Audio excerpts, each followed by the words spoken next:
Hello friends, Assalamualaikum. I'm Nusrat Jahan. Tasnam তোমার সাথে share করব how to save email as draft in Gmail, discard draft in Gmail ব্যবহার করতে। আজকে আমি তোমার সাথে শেয়ার করব কিভাবে আমরা আমাদের Gmail এর মধ্যে ড্রাফট হিসেবে আমাদের ইমেল সেভ করতে পারি, তারপরে Gmail এর মধ্যে আমরা আমাদের ডিসকার্ড ড্রাফট করতে পারি। তো কাজটা করার জন্য এটা আমরা মিনিমাইজ করে বেস করার পর এখন বিষয়টা করার জন্য আমাদের জিমেল অ্যাকাউন্টে সাইন ইন করা থাকলে জিমেল অথবা গুগল অ্যাপস আসার পরে জিমেলে ক্লিক করলে আমাদের জিমেলটা ওপেন হয়ে যাবে। তো এখানে ক্লিক করার পর আমরা যখন এখানে ক্লিক করলাম তারপর কিন্তু এই জিমেলটা ওপেন হয়ে গেল। ওপেন হওয়ার পরে এখন ড্রাফটের বিষয়টা আমাদের কিভাবে কাজ করে এখন ধর আমি কম্পোজে আসার পর এখন ধর আমি এখান থেকে আমরা কারোর কাছে একটা মেল পাঠাবো। এর আগে আমাদের ড্রাফটের মধ্যে কোন ধরনের মেল থাকে, তো এখন যে আমরা আমাদের ড্রাফটের বিষয়টা আমাদের কিভাবে করা আমি যে এখানে আসার পরে মেলটা আমি ড্রাফট হিসেবে কিভাবে সেভ করবো। তো এখন আমি ধর একজনের কাছে এই মেলটা পাঠাবো, তাদের কাছে মেলটা পাঠাবো।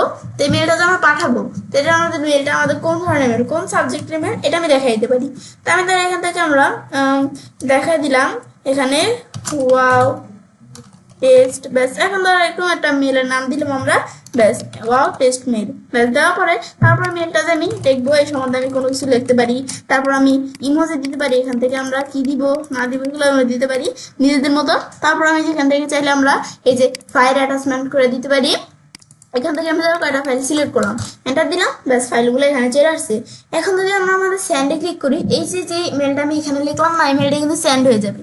দেখো এই স্যান্ডে ক্লিক করলে মেলটা সেন্ড হয়ে যাবে, কিন্তু আমি তো চাই ড্রাফটে মেলটা আমাদের সেভ করতে।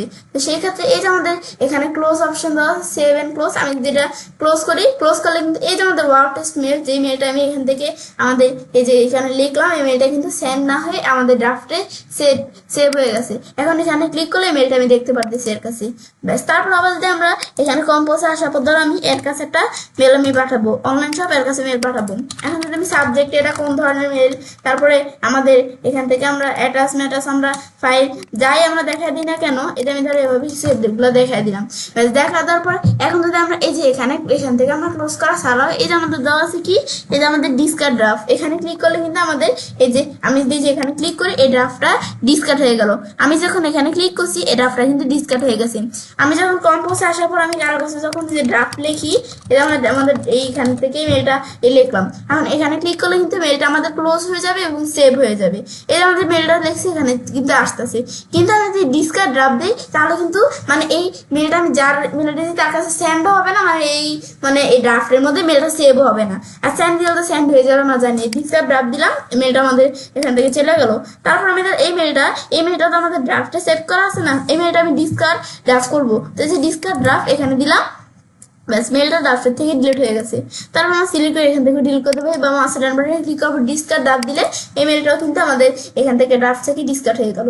তো এগুলো হচ্ছে কাজগুলো করে, ব্যাস বিষয়টা আমি দেখলাম কিভাবে কাজ করে দেখাবো। তো এভাবে আমি চাইলে কাজটা করতে পারি। এভাবে আমরা খুব সহজে আমাদের জিমেলের মধ্যে ড্রাফট হিসাবে ইমেল সেভ করতে পারি, তারপর আমাদের জিমেলের মধ্যে ডিসকার্ড ড্রাফট করতে পারি। ফ্রেন্ডস, আমার আজকের ভিডিও তোমার ভালো লেগে থাকে তোমার চ্যানেলটি সাবস্ক্রাইব, লাইক, কমেন্ট সবার সাথে শেয়ার করবে।